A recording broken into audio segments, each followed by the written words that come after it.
Ladies and gentlemen, we are back. Episode 5, one episode to go. Obi-Wan Kenobi. I'm here with my co-host, Ant, and as you can see from the screen, the backdrop is Vader himself. Because Vader is front and center throughout the entirety of this episode. All roads lead to this. It's always the 5th episode. I don't know what it is about these Disney shows. It's always the 5th episode. They gotta turn up the volume to make us wait to see if it's gonna fail or work in the last episode. But I mean, I don't think too many people can deny a lot of revelations in this episode, a lot of action, a lot of surprises, and it was just all over the place. But in your own words, because we haven't talked at all. What did episode 5 do to you? And was it what you've been waiting for? I think that's a better question to follow up. So there's a lot of things in this episode that for me, I've been waiting for since this show started, right? I've been looking forward to the flashback. Start off with a flashback that was pre-Attack of the Clones.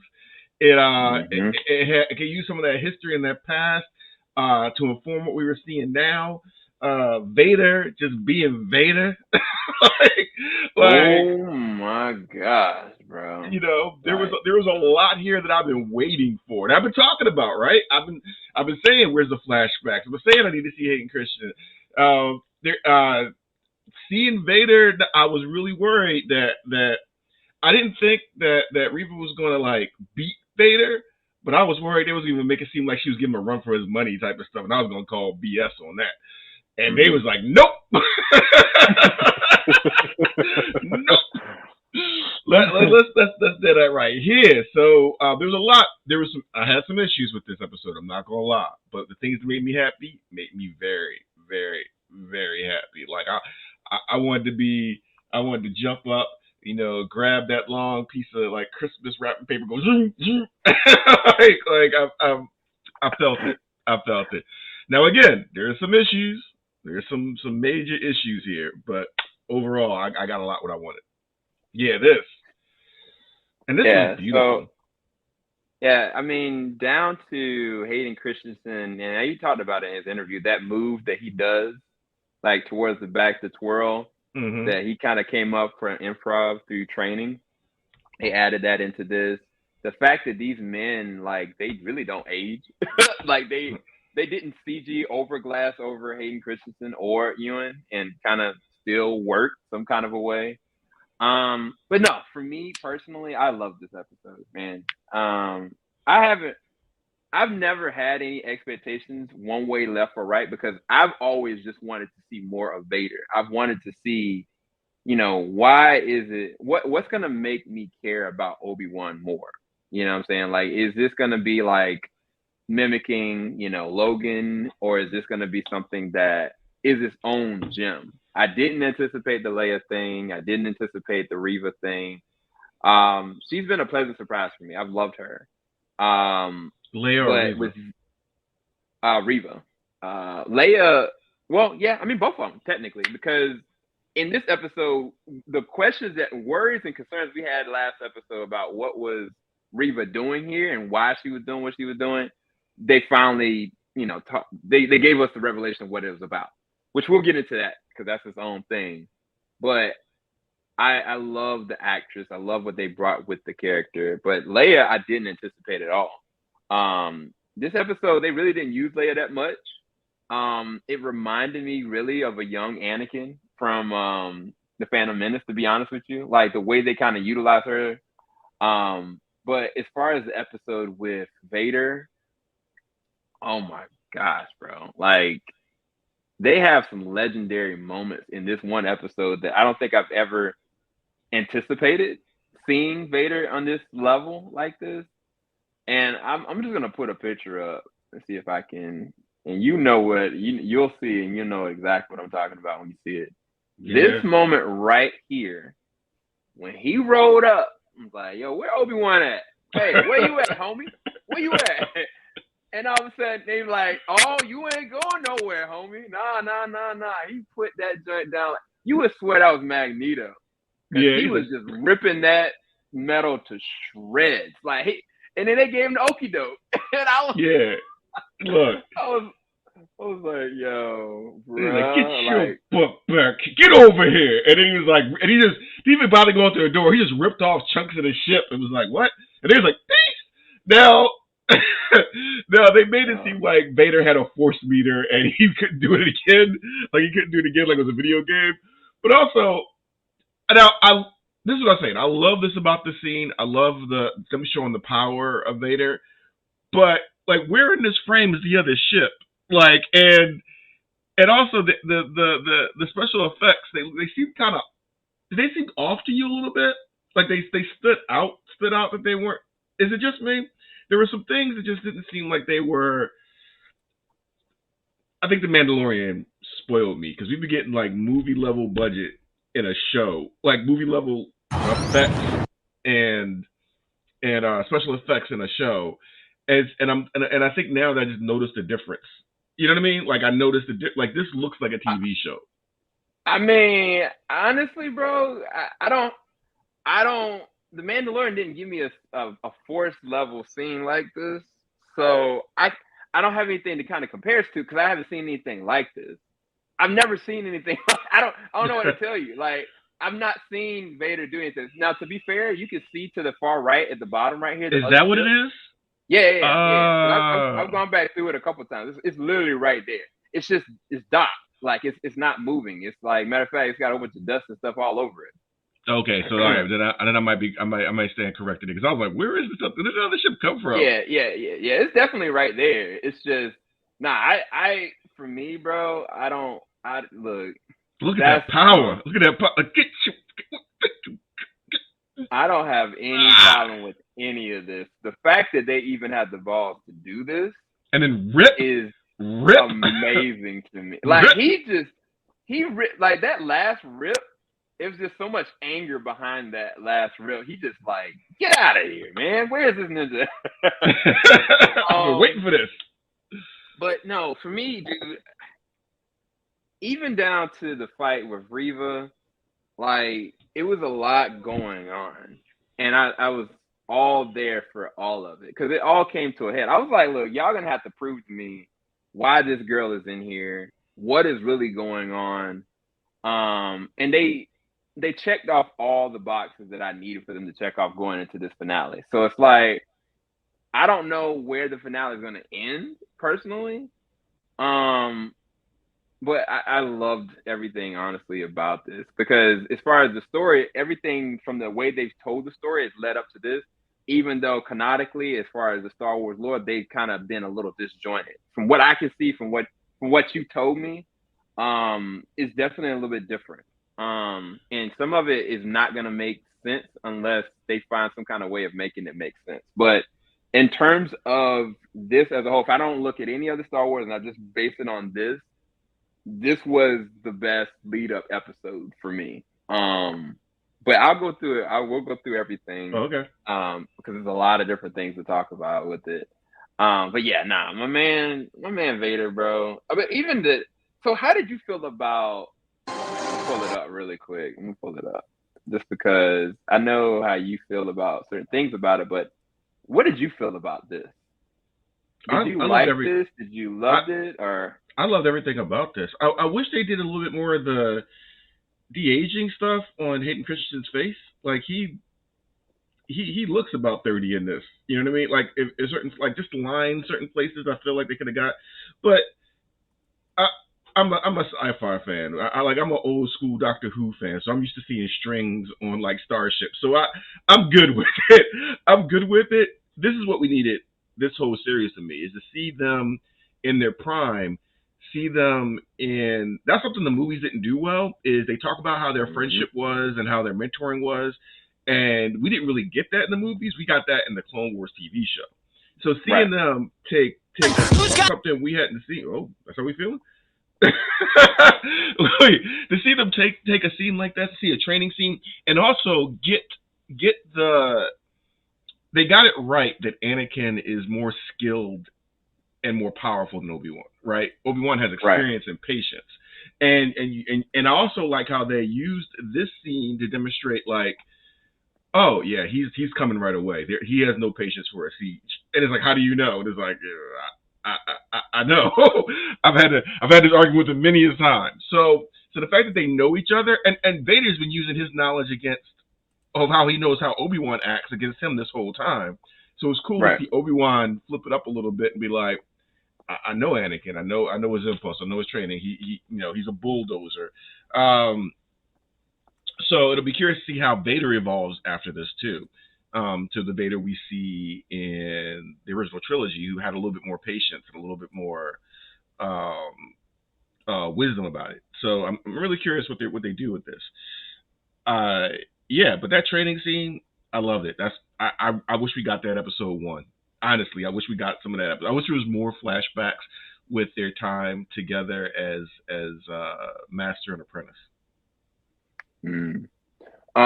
So yeah, let's go ahead and just dive right into it real quick because we got a little bit we got to go over. So within the beginning of this episode, they finally get back, and Vader is talking to Reva like, "All right, you're the new Grand Inquisitor," and he's like, she's like, "Take a knee." She gave her the pendant. I'm like, "All right, what we're doing? What is the plan here?"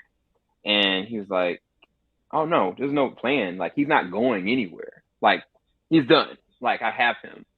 And she was like, "Well, what if they get?" Like, "No, he's fine." And so down on below, Tyler is like, "Look, we got to figure out how to get out of here." And unbeknownst to them, the little robot is trapping them in there. And literally, I want to say like within like 5 minutes from that moment, they were already there, ready to siege and take everything. And Reva was leading the charge.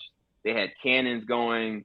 Obi-Wan finally started kind of walking into that general role like he used to, letting everybody know what he needed to do. I was kind of like, bro, I wouldn't trust this old man. We all going down. Game over, man. Game over. But I think the way that I looked at it, honestly, was the reality is, they risked everything ahead of time, even having him there. The fact that he's a Jedi, they knew the cost. So it was kind of like, all right, well, he's willing to stand by us. At the very least, we're going to continue to move forward with it. But I was like, the odds were just insane. And I was kind of like, I don't know what's about to happen. And then all of a sudden, Obi-Wan was like, look, I need to have a conversation with her. And that was when I felt like that was a really good moment. And I say why I think it's a really good scene, because it was everything that we were pondering. Why does she know that he's Anakin, right? Why does she have this need to connect with him? What is this all about?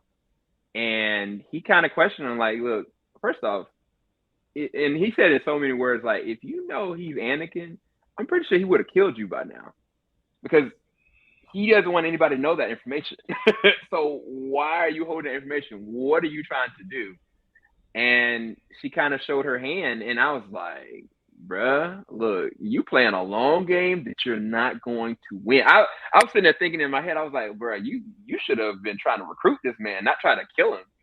If you think you can kill this man on your own, you're insane. Like, you think he would let anybody close to him? But I get why she did it, because, the situation caused trauma, and the trauma swelled into fear, into anger, and she felt like she could, go undercover deep. What she didn't anticipate is how sick and maniacal Vader actually is. And then the dark side twists you, and she might not have cared at some point, as long as she got her revenge. And so as the dark side twisted her, because I think she is using the dark side of the Force, I think it mixed her up. And even her anger and her rage towards Obi-Wan, like, you trained this bastard, like you trained Right. this mofo. You failed too. I ain't got no. And she stuck that lightsaber through the door. like, what you talking about? You just as responsible. He's like, oh, okay, well, glad this went well. Let's circle back on this and have lunch. So I mean, it's everything we pretty much thought of how she knew. We just weren't sure how if Vader knew. And like I said, I think when a whole rant last time we talked, like, Vader does not suffer people knowing who he is lightly. So, Right. but the story we got is apparently, we actually got to see Anakin kill some younglings, right? Right. It's pretty hardcore. Seeing it.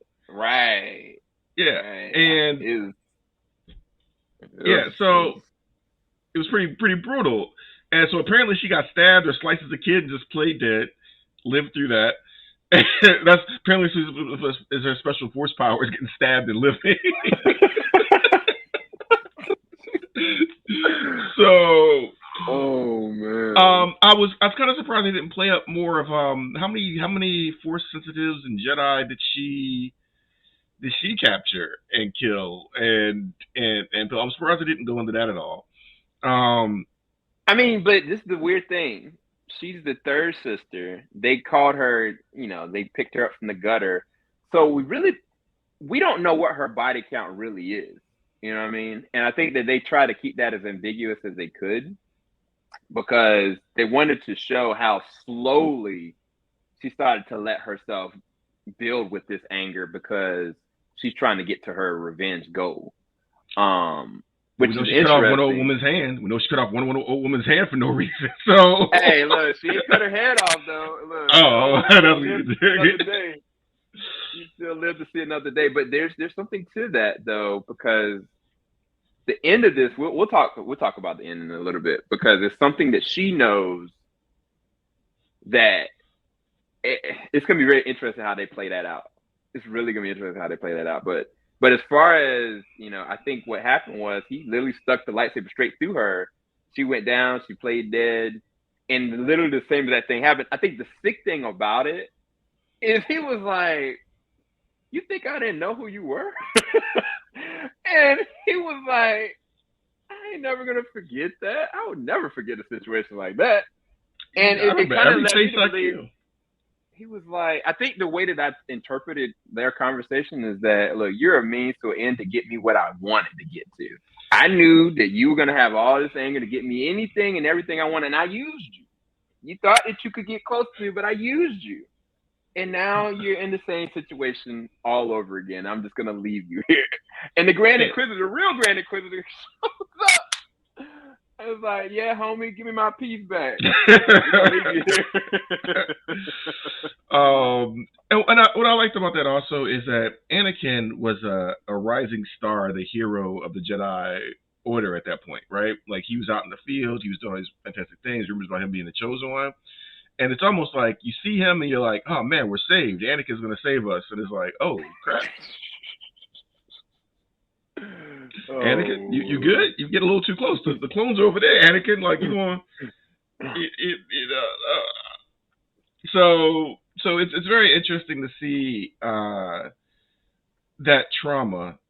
I don't think we need as much screen time as we got with her to get to this point, though. Like I said, I'd rather much seen like some flashbacks of Obi-Wan and Anakin, because they're the draw of this series, right? But I loved her anger. I loved her anger and her intensity.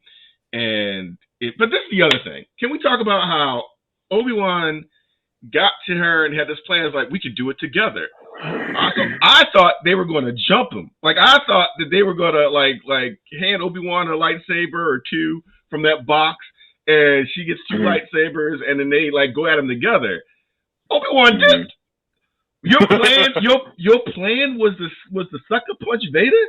That I thought her plan was going to be get close enough, get the trust, be the Grand Inquisitor, and then you see Vader in that box to take with no arms and legs, and that was your best shot to offer, right? And that, even then, I'm not saying that entirely worked, but I thought that was going to be the plan, right? Mm-hmm. And then when Obi-Wan said this plan, I was like, all right, Obi-Wan and her, they'll go at them together, and that's a chance. The plan was for you to backstab him with a big old swing. I listened to a review today, and it was a real quote. When you come at the king, you best not miss.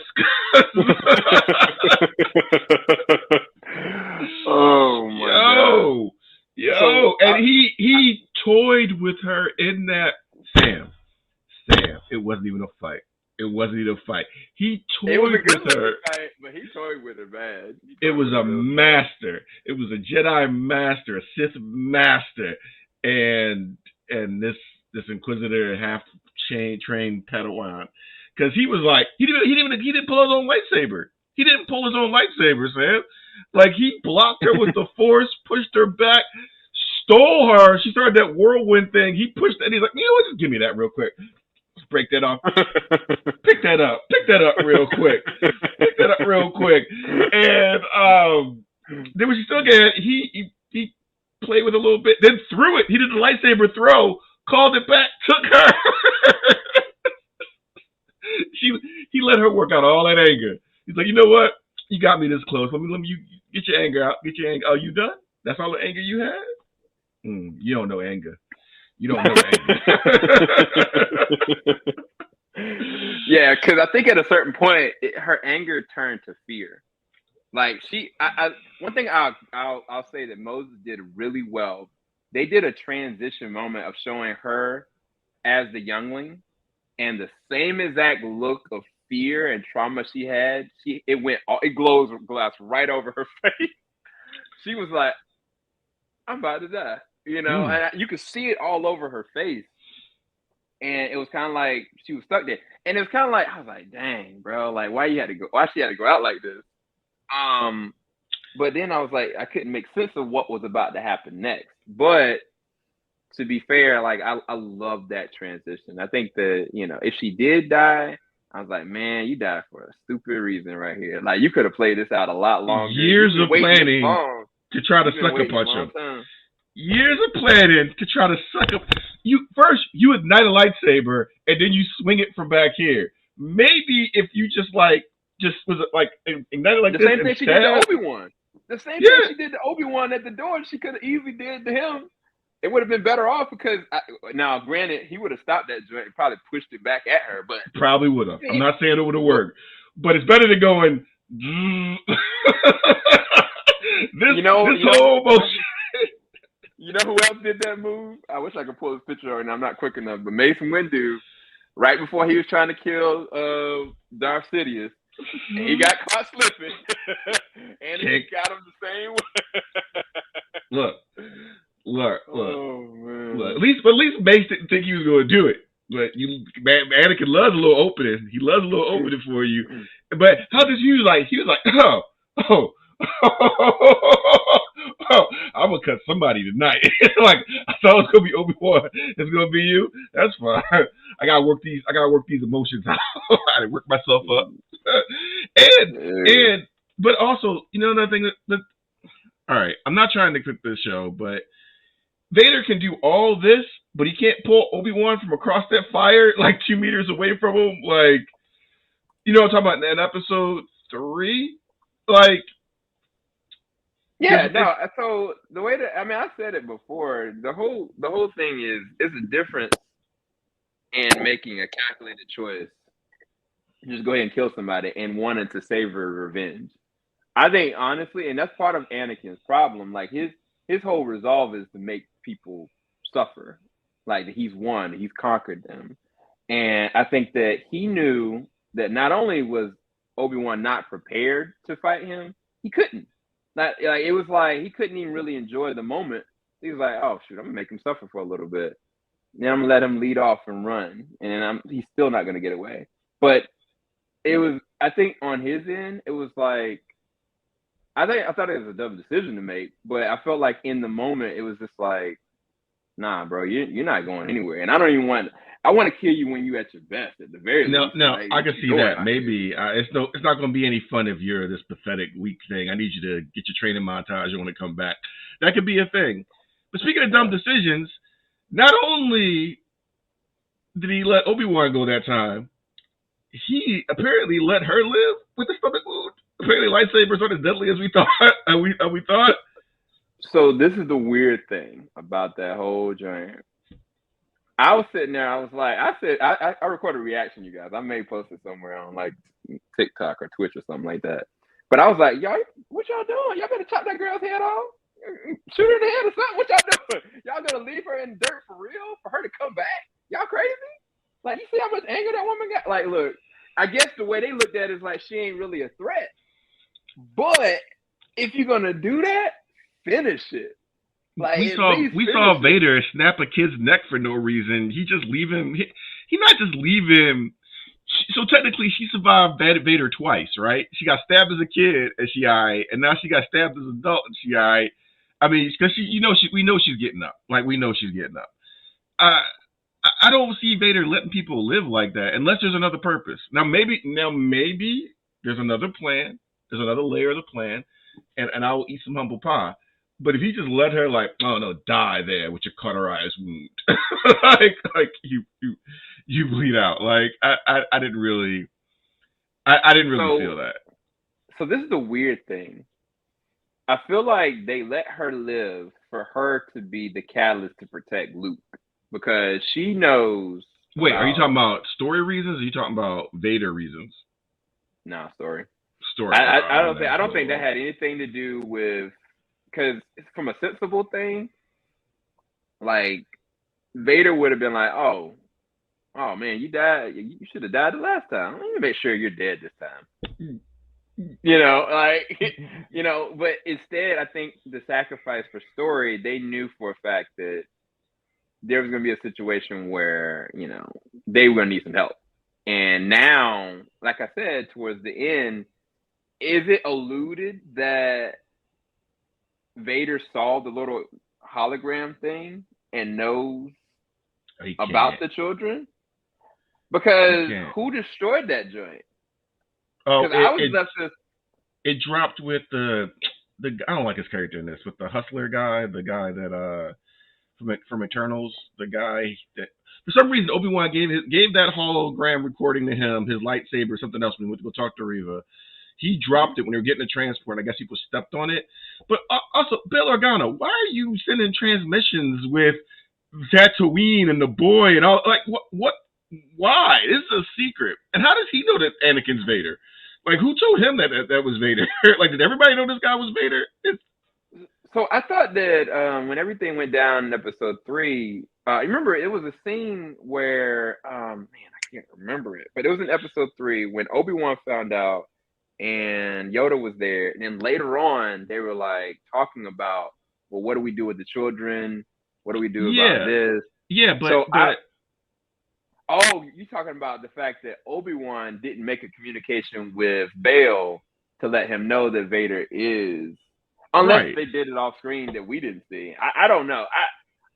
There was a moment that he said to Leia, I believe it was like episode 4, I believe, that he was like, I made communication with your dad.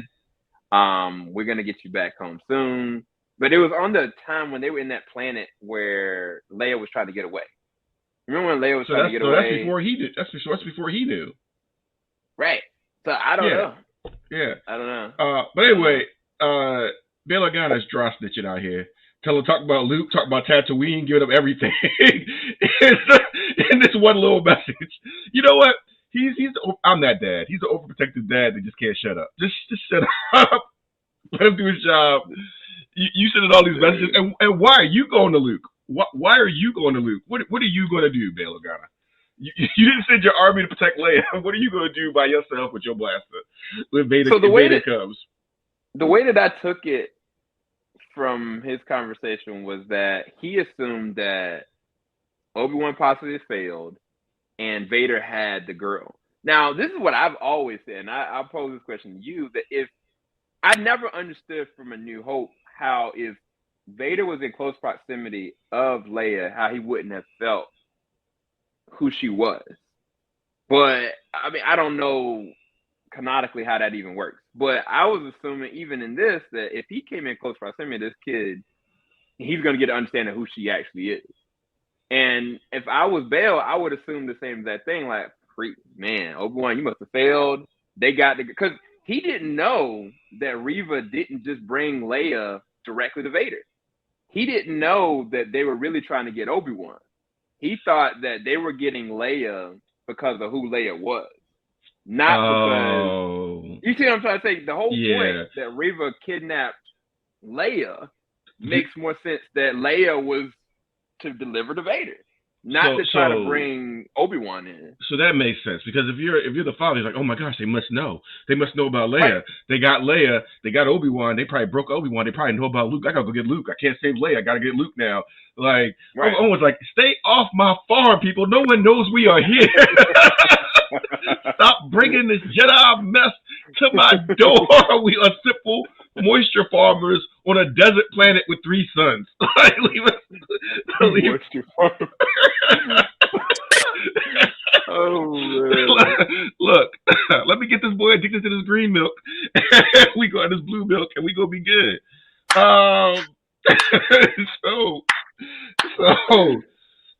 So yeah, I think that does make more. I think that does make more sense now. But honestly, well, let me ask you this: do you think that Reva's gonna live, and do you think she's gonna do a heel turn? Yeah, I've been waiting for her to make a heel turn. The moment that I realized that she knew who Anakin was, she was prying information out of Leia, but really she was just buying time. Because now we found out that none of that really mattered to her. She could care less about any of that. Her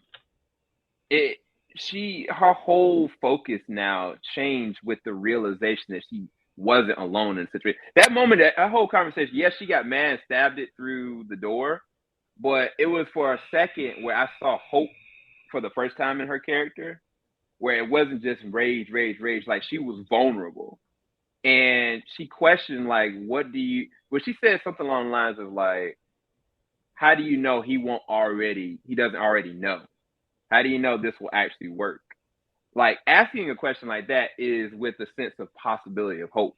So to me, I kind of felt like that's where her character's going to go. Now, I don't know how she's going to protect Luke or Bail. I think it's going to be a situation where she's going to try to make contact with Owen and try to intercept Owen to hide Luke, if anything. But it's going to be weird because I don't know how this is going to go down. Because where does Obi-Wan take Leia? Is Obi-Wan going to take Leia to Tatooine? Or does he drop Leia off at Alderaan first, then go to Tatooine? Because it wouldn't make sense to take both the. I wouldn't take Leia to Tatooine first because that's an idiotic move. Yeah. But he's also scared because this whole entire 10 years, his whole goal was to protect Luke, and now what do? Do you sacrifice Leia possibly getting taken and taking both of them there, or drop Leia off?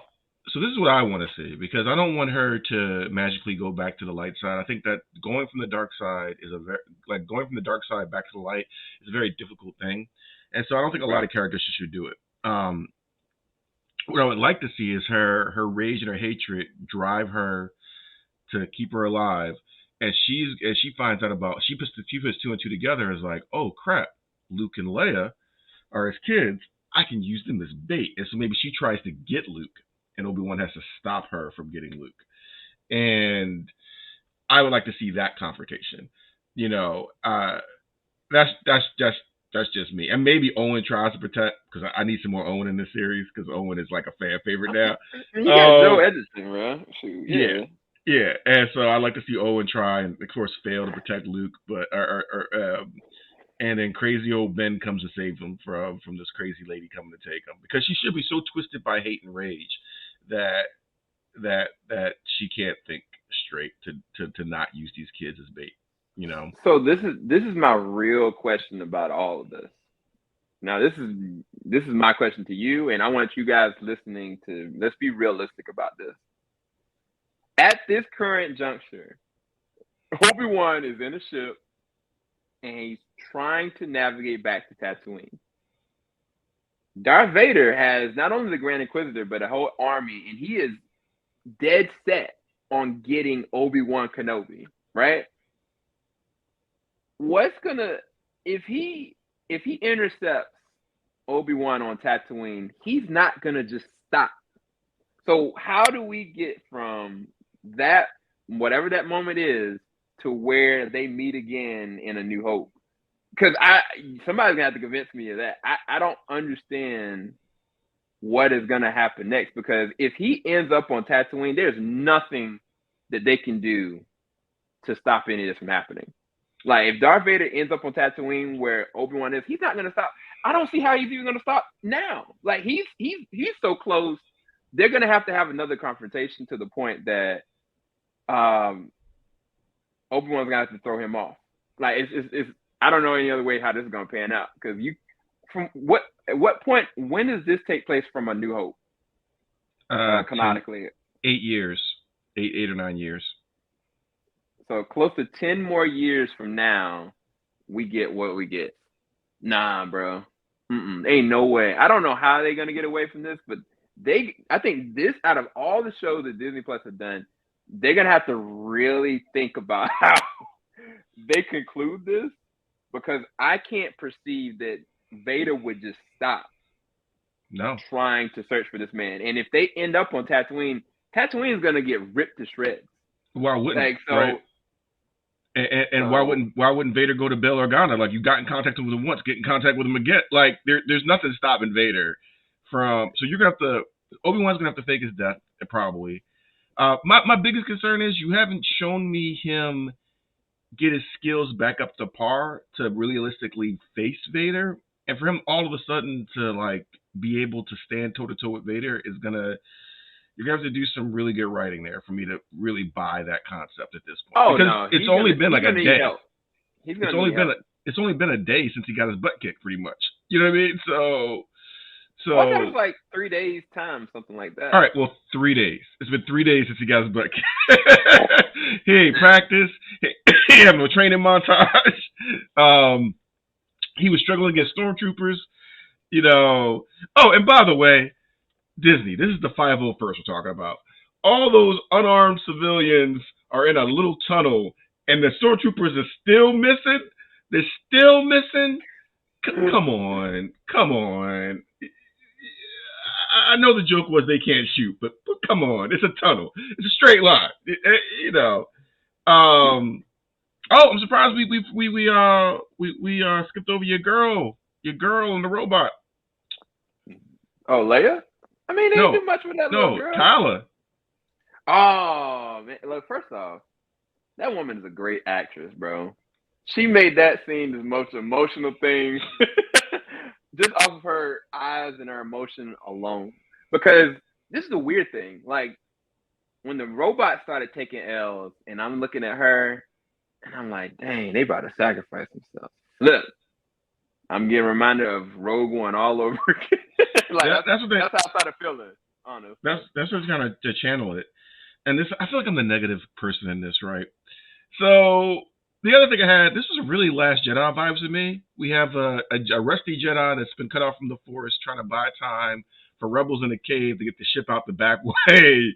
And you know, like there was a lot of similarities, even to the not a Death Star laser, but another laser to break through the barricade. But yeah, it was a lot of things harking back to that. I was shocked they killed her. I was shocked they killed her in this episode. I was thinking they were going to use her for other things. Yeah, but I knew she was going to take a L. Really? She stepped on the scene. She's way too good of a caliber actor. And the fact that they didn't do, I'd never heard this character before, and they didn't really, show me anything. And then also the whole reality of why she's doing what she's doing, that she did work for the Empire. I knew for a fact she was going to sacrifice herself. The moment, honestly, that I knew she was going to die is the moment she left Leia to go save Obi-Wan. I was like, yeah, nah, she's going to die trying to save this man and anybody else that she possibly can. I knew she was going to die. I didn't want her to die, but I knew it was going to happen. And she's died in everything I've seen her in. It's like every show I've ever seen her in, she dies. She got that Sean Bean type of... How you would have died now? Zoe! No, Zoe! But that robot, though, that robot was... Man, that hurt me. It hurt me he died more because he was loyal to the end.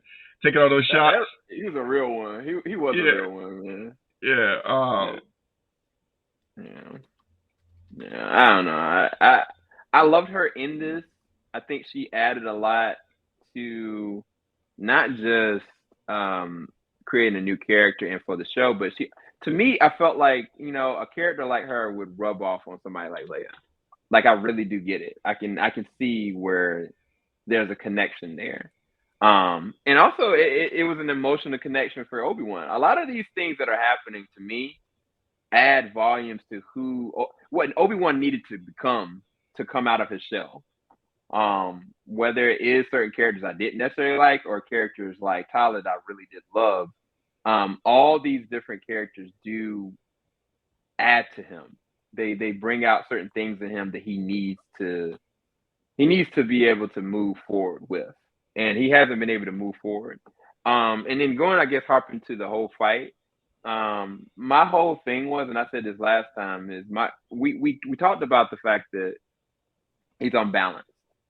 That his skill set is not necessarily defined on like he's just decide to cut off all ties. I think that he really has been unbalanced, and because he's had to focus so much, and the strain is there, the realization that Anakin is alive, the responsibility, like even like when he started to try to lead them again, it reminded me like some things I've seen from Clone Wars, like certain things that he would say, and motivation and leading.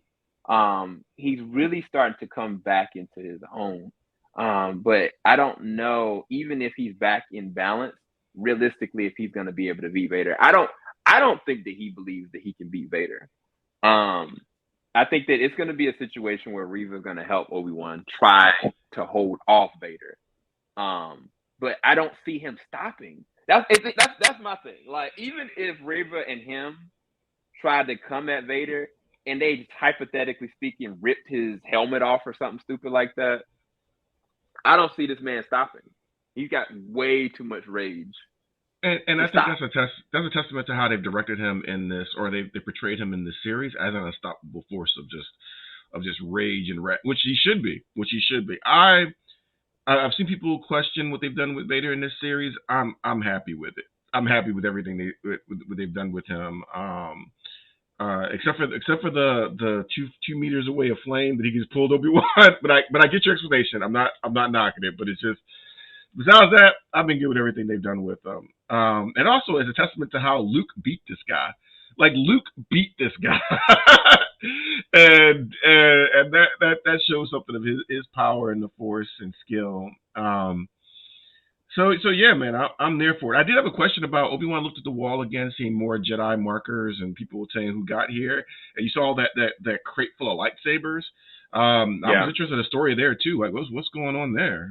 Did the Jedi just hide? Did they give up their lightsabers? Did they, I don't know. I'm just curious what was going on there. So I wonder, was that like a fan moment? Did you recognize any of those lightsabers there? I couldn't because I don't know enough, but that's what it led me to believe. I didn't freeze the frame, but I mean, and honestly, I would have to I probably know 5 lightsabers off bat. Well, no, that's about 5. So I have to freeze frame it and see if I saw any ones that I recognize. Yeah. I'll ask you this question and we'll round this out. So if you had to rank this, just this series from the first episode to this episode, what's your top 2 episodes so far? And what's at the top? Better question. So I'm gonna give it to Vader coming onto the planet, episode 3, I think. Episode 3? Yeah. Mm-hmm. Because Vader coming in and just the terror. He just grabbed that man out the thing, started choking him. The kid came out, snap. Woman just sitting there. He's like, you know what? I'm just gonna drag you for a minute. Obi-Wan, come out and play. That was a good moment. And then probably this is the next one. Yeah, I think that's where I'm at. So episode 3. This episode is episode, what is this? 5. And you know what? I'm gonna have to switch that up. I have to switch that up. It's this episode. Episode 3. Because you know what? I'm thinking about that training thing with Obi-Wan, like Hayden Christensen, and like I was like, you know what? Yeah, I'm full. This is a poster I could take. I could get this as a poster. So yeah, so this 3 and it's a tie between the other ones for me. I guess last episode had that. When did Vader choke her? It was the last episode. All right, but Vader choking her. Oh man, nah, dude, I'm sorry, bro. Like, look, I'm gonna just post this real quick. Where is this joint at? This poor child. She in this one episode, Reva, who is she is a hard character, bro. I love Reva. I love her ferocity. I love her as a character, but she was resorted to a Padawan and a youngling in this episode. And like, for me, this episode is you can kind of nitpick certain things, but you cannot deny the entertainment value and things that people have wanted. This episode gave. And I felt the same way about Moon Knight, to be fair. And Moon Knight, unfortunately, didn't have a good last episode. I'm hoping this changes things. But Moon Knight episode 5 changed my perception about, a lot of what they were trying to do, why they made the series to begin with. And I felt like the same thing about this episode. It's like, this isn't just for fanfare. This is to show the catalyst of things. This is to show the progression of cause and effect. Like, she is a direct cause of what Anakin did, and also where Obi-Wan may have failed. And what does that do? What are the consequences to these actions? And just being able to see them in their prime again. Like, I don't know how to explain it to you. Like, this was a great episode. This is the best episode of the series for me. And I do love the moment, with Vader going down the street, tearing people out the houses, dragging Obi-Wan through the fire and flames. But bro, Vader brought a whole ship down and ripped it to shreds to get to Obi-Wan. He made work of Reva like she was a child. And they showed the flashback of them in their prime to show the difference between Obi-Wan and, like, this gave me everything I wanted, bro. I'm right. Sorry. Like, you're right. I can't deny it. I can't deny it. This is probably the best they've done so far. And it was entertaining. I am probably going to watch the clip of, I've had my issues with some of the sequel stuff, but Rogue One, I have gone back on YouTube and watched the Vader hallway scene multiple times since it came out. And a lot of times I judge things by, do I want to come back and look at some scene on YouTube, right? And sometimes I'll randomly look at, like, Tyrion slapping Joffrey or telling everybody to eat poison or something like that, or the Rogue One Vader scene, or Luke going into Mandalorian. These are things that stick with me, that they're just entertaining and they're iconic. And like I said, it's good to see Vader being scary, and being that force that is just unstoppable. Can you imagine you're a Jedi Knight or a Padawan or something like that, and you have to face Vader? I would watch a series of Jedis or Sith or Imperial officers trying to take Vader down through manipulation, guile, just sabotage. Like, just seeing him wreck house is entertaining as hell. That was pretty much a Hawk moment. Like, him ripping that ship apart was pretty much a Hawk smash moment with the Force. Like, even down to the transitions, like him harping back to his understanding of how Obi-Wan works. This scene right here, the top scene is from this episode. The bottom scene is from Rogue One. And it's just, like, the detail, bro. Like, I give them so much props for this series, bro. Like, a lot of people, have a lot of issues with it. But it's kind of like, man, this ain't them sequels. No. And I'm enjoying this to the point that, like, I really wish this was not a miniseries. I want to see the next 10 years. Give me more. You know what I'm saying? If you want to show me the next 10 years, show 5 years after this point, just Darth Vader. Show the last 5 years, with Obi-Wan. You know what I'm saying? Like, if you're going to do this, keep going with it. I think the problem with this as a whole for a lot of people is that you already knew, going into this is a miniseries. You already knew, like, oh, I'm just counting the time. Are they wasting my time? When are we going to get to where we got to get to? Why couldn't you get to this quicker? And I think that the moment that you say it's a miniseries and not a series or not a season, people already start like, oh man, like something's going to get left out. You know what I'm saying? Because for a fact you have a minimum amount of time and a minimum amount of episodes to do it. So I think that's the thing that is the crux of this, unfortunately. But where do you think this next episode is going? I think that's the best way to end this. Where are we going next? Like I said, I hope that Reva tries to use Luke as leverage to bait Vader again, to get another shot at Vader. I hope this ends with Obi-Wan versus Reva. And even him being sad for, I showed you the clip between like Obi-Wan and Darth Maul's last fight. I want to see him transition to that Jedi Master. Right now, Obi-Wan is still a Jedi Knight, in my opinion. I want to see him transition to that Jedi Master. Like get back to, this is my mission, this is my goal, this is who I'm protecting. A Jedi needs to be a protector.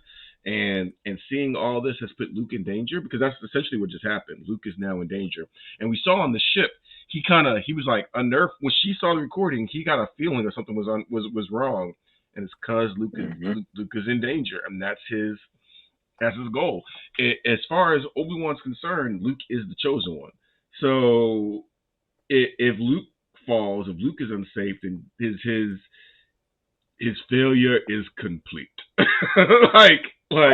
Right. And what's also interesting is, where does the bond between Leia and Obi-Wan go from this point?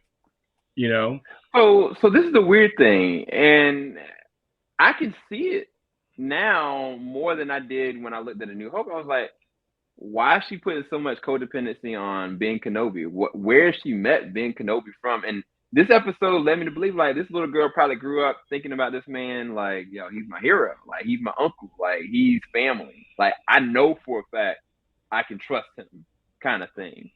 So if they don't see each other anymore after this point, I can now get more behind why she would tell everybody to go and try to find Ben Kenobi. Like, it makes so much more sense to me now. And as much as I don't like the sequels, it would always never make sense to me why it was Ben, why they would name their kid Ben, because they weren't close with Obi-Wan Kenobi, like Luke was.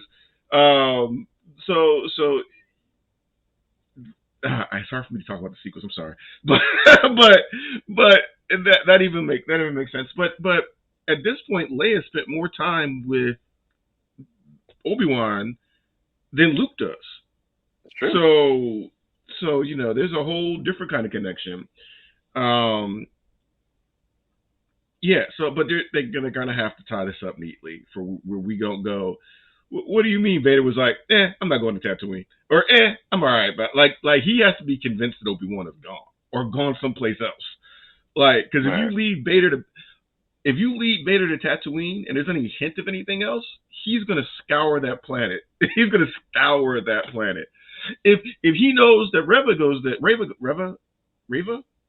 there, he's gonna be like, why are you here? What were you searching for? Right. So you have Bail Organa's there. Why are you here? What's going on here? Who is this little girl? Like, he gonna be like, y'all do know this is my planet, right?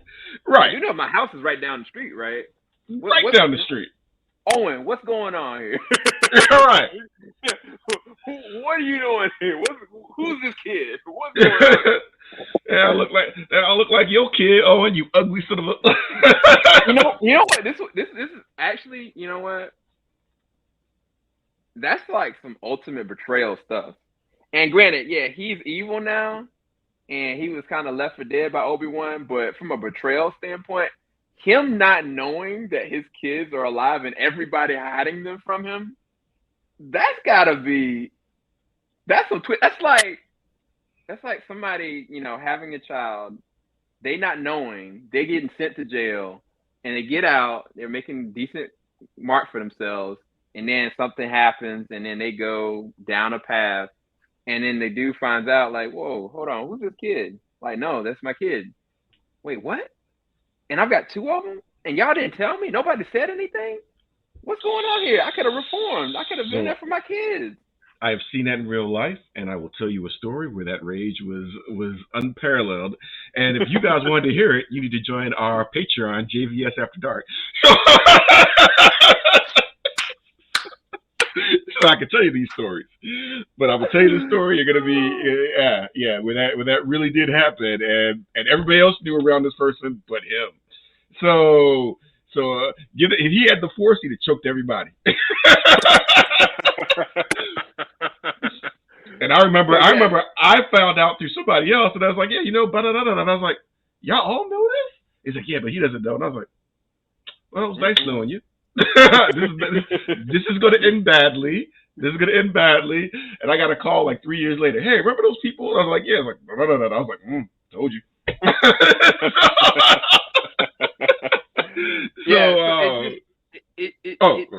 I've never thought of that as an added layer. I've always thought it as like, okay, the Emperor lied to Vader, the fact that, she made it.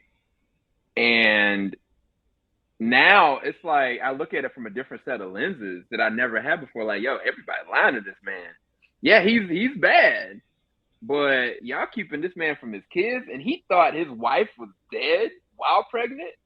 And she actually had these kids, and y'all kept it from him. Like I never understood or comprehended the situation differently because he didn't even know. He didn't know he was having twins. He just knew she was pregnant, so he didn't know he was having twins.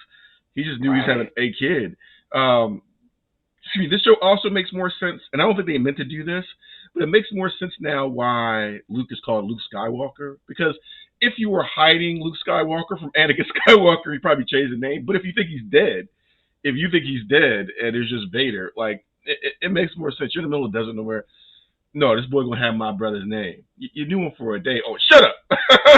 This boy is gonna have my brother's name. His mama was good to me. So all that makes sense. But as I said, there's not a lot of the only protection Luke has is he's in the middle of nowhere. Like he's on a planet supposedly that no one really wants to come to. That was the theory anyway, until all this other stuff made Tatooine the hottest spot in the galaxy. But all I know is if Obi-Wan's smart, he get one of them little what's those little things called that be picking up trash and stuff like that. Oh, Jawas? What's the Joker's cut? Yeah, get one of the Jawas to work with Owen, smuggle that little kid out of there real quick. Put him on the little deck and get him out of there. Look, I need you to wear this brown robe real quick. Hold these two flashlights up by your eyes and go. You can move. You live here now. They'll never find you. It'll be all right. It's temporary for a month. You'll be all right. Trust me. They're not saying people. It's okay. So are we betting that they're going to stick the landing? Like, what do you think? Do you think they're going to stick the landing next week? I see that doubt in your eyes. So your lack of faith is disturbing. So this is my one thing that I need for them to do. I need there to be a moment where Vader is caught off guard. This whole entire time, like Vader has been 3 to 15 steps ahead of everybody. I want to see Vader compromise just a little bit, just for 1 second, whether it's like, he gets his helmet slashed or there's something that happens that makes him stumble, whether emotionally or physically.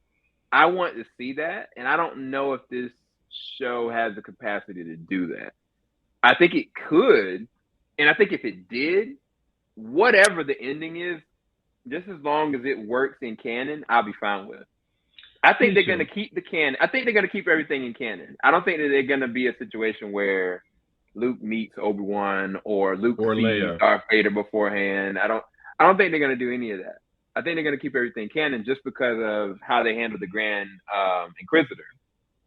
But I think that there's a wiggle room here to do something with Vader that they've been building something towards Vader. It's not just showing him menacing. There's something else going on. And I feel like it'd be an interesting thing to see him shaken. And that's what I need. That's what I need for the show to do at the end. Everything else, like if you're worried about them kind of doing something outside of canon, I think no, you're fine. That's another thing I've been loving. The quiet contemplation, letting a moment of no talking, but just Vader looking at the window, and just knowing behind that mask there's like worlds of emotions and thoughts and right. You know, I love these him looking out the window. It's just really good. I like to have those quiet moments in it. I hope we get our Qui-Gon. Hope we get our Qui-Gon moment next episode. I'd love to see that. If there's a season 2, you can save it for season 2, but I would like that to be maybe the moment to get like Obi-Wan realigned. I'd be okay with the Yoda moment. And I think we probably will get some helmet damage so we can see Anakin's eyes. So do you think it's possible that some other Jedi outside of just Reva is going to help assist Obi-Wan in holding Vader back? I mean, it's kind of coming out of nowhere if something like that happened, but... Well, they mentioned... he looked at that wall again of the other Jedi names and stuff. I saw the lightsabers, so it could be. You just have to make it make sense. I've seen some people say they want Mace back. I don't want Mace back. Like I love Mace. Mace is my favorite Jedi, but that I don't really want to see that last minute. Samuel Jackson should not show up last minute in this series. Quillen Voss could be used because he's name dropped a lot. Ahsoka and Vader don't meet yet, so I don't think so. But in all fairness, this is Obi-Wan's show, and I feel like he's to share the spotlight a lot with 3 other characters. And I love it to focus on Obi-Wan this last episode. Give us his perspective, give us him. No other Jedi help, but him taking on the role as I am this boy's protector, and I'm going to be his teacher. You know? Yeah, it's going to be interesting, man. I'm excited and slightly anticipating more than I should. I think that's the thing. I think that's what I don't want to do. I don't want to over anticipate something going down. But I think if they could just give me a vulnerable moment for Vader, I think that it'll make the world a difference for me. It really will. All right. We'll see. I'm going to call it. They're going to stick the landing. We're going to have faith. They're going to stick the landing, Sam. I'm going to be the positive one in this situation. They're going to stick the landing. We're going to be happy. We're going to be making lightsaber sounds. We're watching it like, it's going to be okay. We got this. One more week. Kenobi, we believe in you. We believe in you, Kenobi. And may we all meet again in Kenobi 6. Season 6, episode 8. All right, you guys, we're going. Make sure you like, subscribe, hit the bell button. Make sure you support our Patreon. We're going to have some After Dark sessions with Ann. Filing out the top of the